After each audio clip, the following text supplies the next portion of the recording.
In 1979, the Skylab space station fell out of orbit. Most of the debris burned up during re-entry, however some of it crashed on Earth.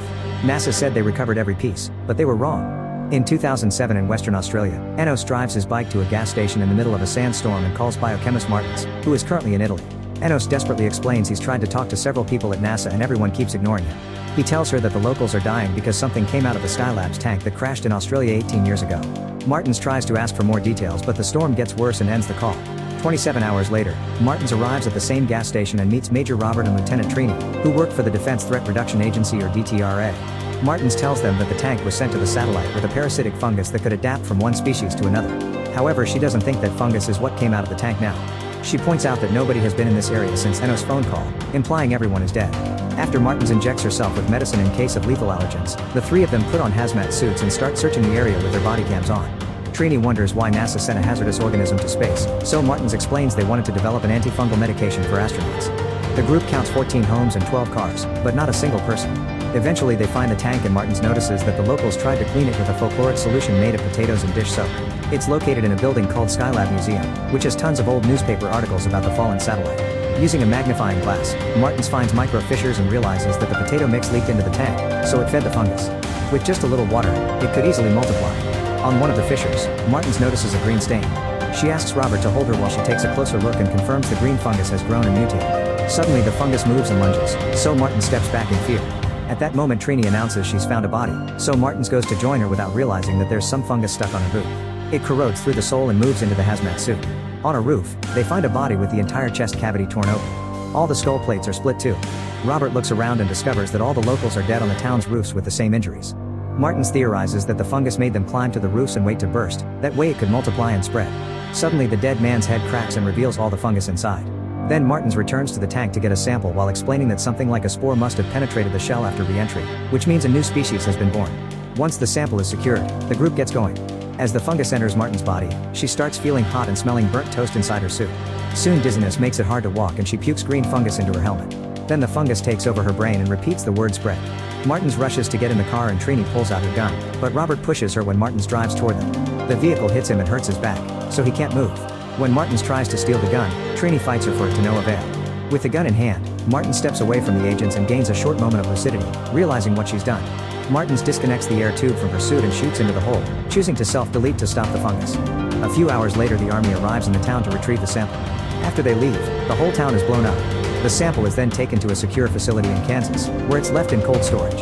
As years pass, the facility is abandoned or rented without much care. In 2026, the facility is a storage company. One morning, Travis comes to work and is harassed by manager Griffin, who wants his help with his plan to rob the building. Travis turns him down, so Griffin threatens him until Travis agrees to at least open the door for his gang. On a DTRA plane, Robert is watching the video of Martin's death. At that moment he gets a call from Wesley, who has become the new leader of their division. Wesley thinks Robert is obsessed with a closed case and is now overreacting to what is probably just a broken circuit. They have a short argument before they hang up. Then Abigail calls Robert and explains she's read his report from the Australian incident, so she's on his side. Robert gives her a message for Trini that mentions item 7 and explains his line isn't safe, so she'll always have to be the one who calls. When Wesley sees Abigail talking on her personal phone, she pretends she's talking to her boyfriend about a pregnancy scare to get him off her back. At the facility, the duo searches the acronym on the internet and learns that it means Defense Threat Reduction Agency. When they step out of the janitor's closet, they're shocked to see a deer taking the elevator. Travis wonders how this could have happened, so a flashback shows the details. Years ago, the fungus broke out of its containment and moved through a hole in the door. A few hours ago, a roach ate the fungus and ended up infected as well. A rat tried to catch it and the fungus got stuck on its nose too. The roach climbed into the vents and minutes ago made it to the street, where Mike's car crushed it. The fungus moved up the tires and sneaked into the trunk to revive the dead cat. Travis and Naomi rush back to the lobby only to see the deer coming out of the elevator. When it sees them, it comes running after them. Naomi pulls Travis out of the way right before the deer explodes. The antlers fly off and get stuck in the wall. Then Mike also comes out of the elevator and admits he shot his parents' cat, whom Naomi was very fond of. He pulls out his gun as he yells at the duo, asking them to open their mouths because he wants to throw up in them. Travis and Naomi run away as Mike opens fire, and the gunshots wake Mary up. Hearing Mike coming after them, the duo runs to hide inside a random storage unit. Unfortunately the door is jammed and they can't close it all the way. Mike walks down the corridor without noticing them, however an object falls on the floor behind him. Travis quickly brings it into the unit and Mike leaves without seeing anything. The duo is relieved to be safe, however when Travis steps back he accidentally bumps into a bunch of objects and makes lots of noise. Soon Mike returns and tries to reach inside the unit, so the duo works together to push the door down and finally close it. Mike has to pull out his bleeding hand, which now has several broken fingers. Then Naomi searches the internet for a number they can call for help. At the airport, Robert is picked up by Trini, who tells him they need to make a stop to get item 7 before going to the crime scene. At that moment Abigail calls Robert and informs him that she has a civilian from the facility on the other line. She connects both calls and now Naomi can tell Robert what happened while Mike keeps pounding on the door. After realizing that the fungus is finding new ways to spread, Robert promises he'll be at the facility soon and gives Naomi instructions. Nobody has to touch the fungus, they must stay hidden, and they mustn't talk to anyone who isn't Robert or Abigail. After Robert hangs up, Trini says that the duo will probably die. While Travis and Naomi argue if the fungus infection counts as a zombie, they hear a noise outside. It turns out Griffin has arrived with his gang to rob a storage unit. When the group goes inside, they see the deer's body and the hole in the wall, so Griffin grabs the intercom to threaten Travis for ruining his business. Afterward they go to a storage unit to steal a bunch of TVs. Meanwhile Robert and Trini climb over a fence and break into a house, where they open a chest to find item 7. On their way out they're blocked by the house owner, who has a weapon. However, this is Trini's son, so she distracts him with some affectionate words and the duo gets to leave the house without much trouble. Outside, Robert scolds Trini for keeping something so dangerous in a civilian house, but Trini doesn't see the issue and hugs him. She asks him to leave alone because she's too slow nowadays, so she'd only get in the way. Later in the evening, Mary comes to see her unit. Travis is friendly and tries to chat with her, but she's in a hurry. After he takes her to the elevator, he hears a beeping noise but thinks it's nothing. In the storage unit, Mary pulls out a gun from a boot and looks at a picture of her dead husband to wish him a happy anniversary. She raises the gun to self-delete but she can't do it, so she decides to take a nap first.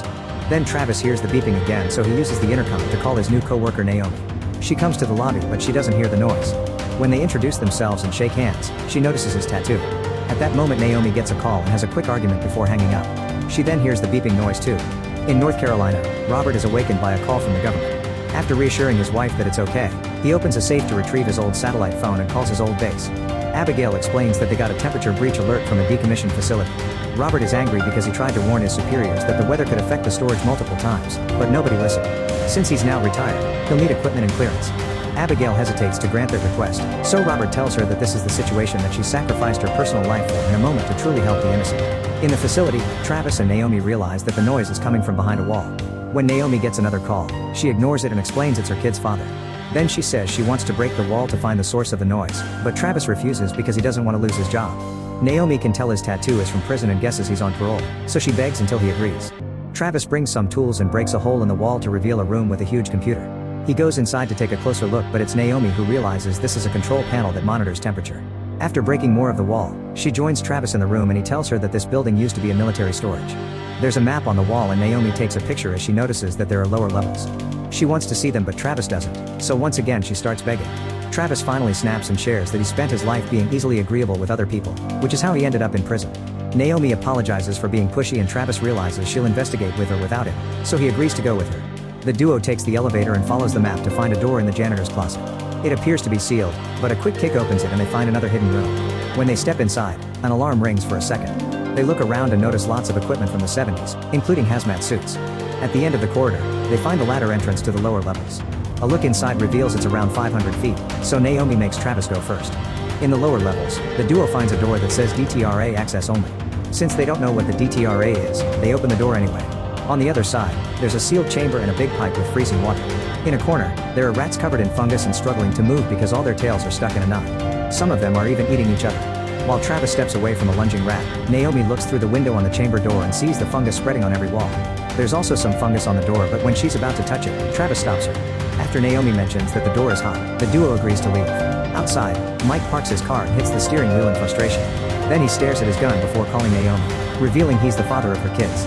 She doesn't pick up, so he leaves a voicemail, complaining because she hasn't been taking his calls and explaining that he's in trouble. Hearing a noise coming from his trunk, Mike goes to check and is startled by the door moving.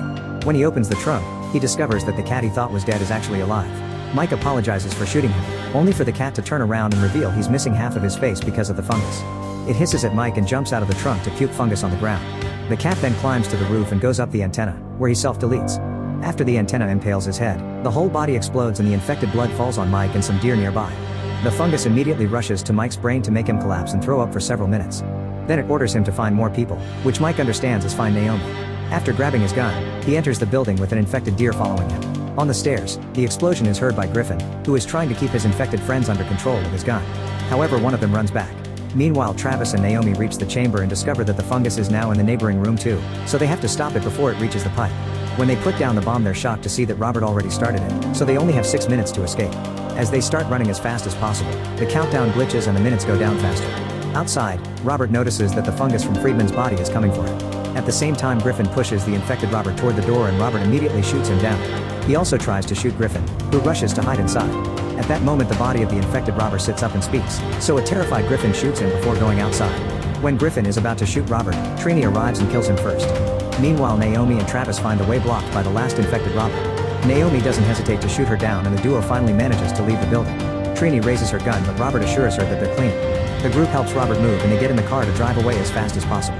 Then the bomb finally explodes, and it's so powerful that it's bringing down the terrain as well. Naomi pushes the car to its limits as she dodges falling debris and stays ahead of the collapsing ground. After a few seconds, the explosion finally finishes expanding and the group escapes safely. At the base, Abigail doesn't see any red on the radar anymore while an alarm announces a nuclear event. The next day, Wesley appears on the news and all the reporters call him out for not taking the fungus seriously. Abigail visits Robert at the hospital and thanks him for reminding her of why she joined the DTRA. At the park, Naomi introduces Travis to her daughters. Meanwhile in the woods, a deer throws up the fungus. While driving, Robert talks to Abigail and tells her that if it rains, the fungus will spread too quickly to be stopped. He wants satellite reconnaissance because any infected being will have abnormal heat signatures on the radar. Abigail will have to ask for some favors to gain access to it. In the facility, Travis wants to leave but Naomi says it's too dangerous. They argue and this time Travis wins, so they leave the unit. As they sneak around the corridors, they see that Mike's body is getting worse. Soon Mike finds half of the robbers in another unit and throws up fungus all over their faces to infect them. Then he closes the door to keep them trapped until the fungus gains control. Afterward, Mike sees Travis and Naomi and starts chasing them. When he's about to reach them, he's shot in the head by Mary and his body explodes all over the corridor. Mary wants to take the elevator, but Travis hears Griffin coming so he takes her to the stairs instead. Mary gives him the gun before leaving. Griffin and Friedman go looking for Travis, who throws the gun away. The remaining thieves outside get tired of waiting so they leave with the few TVs they manage to grab. Travis confronts the men and tells them to step away from Mike's body. In the closed unit, the infected thieves are starting to lose their minds and pound on the door. Travis tries to explain they're extremely sick, but Griffin wants him to open it anyway. When he tries to threaten Travis, he slips on the blood and accidentally fires his gun, shooting him in the arm. A wounded Travis slowly approaches the unit but instead of opening it, he locks it. Before Griffin can react, Naomi sprays him with a fire extinguisher. By filling the corridor with fog, she and Travis manage to run away. Friedman is tired of Griffin's incompetence and fights him for the gun, so Griffin punches him. Then he tells the robbers in the unit that they have his key, so they lift the door just enough to return it. When Griffin opens the door, he's terrified to see the nasty state his friends are in. Friedman walks away in horror and slips on the blood, falling on the fungus and getting infected too. Inside the unit, a thief says she doesn't feel well and explodes. When the duo comes out of the building, they finally meet Robert. After Abigail confirms they're both healthy, Robert gives them a gun and hazmat suits. He wants them to go back inside and set up Item 7, which turns out to be a bomb. Travis freaks out at the idea of killing people, but Robert assures him that the explosion will be contained underground and points out that it's the only way to save the world from the fungus. Robert will stay in the parking lot to stop any infected being that tries to escape. After putting on the hazmat suits, the duo grabs the bomb and heads inside. Then Robert starts slashing the tires of every car in the parking lot so nobody can use them to flee. Abigail tells him that someone warm is approaching him right before Friedman appears behind him. Robert quickly kills him with a few shots, but turning around so suddenly is bad for his back and he collapses. After Friedman explodes, Robert shoots all the bikes and causes a small fire. Make sure to subscribe and turn on notifications so you can watch more videos like this. Thanks for watching.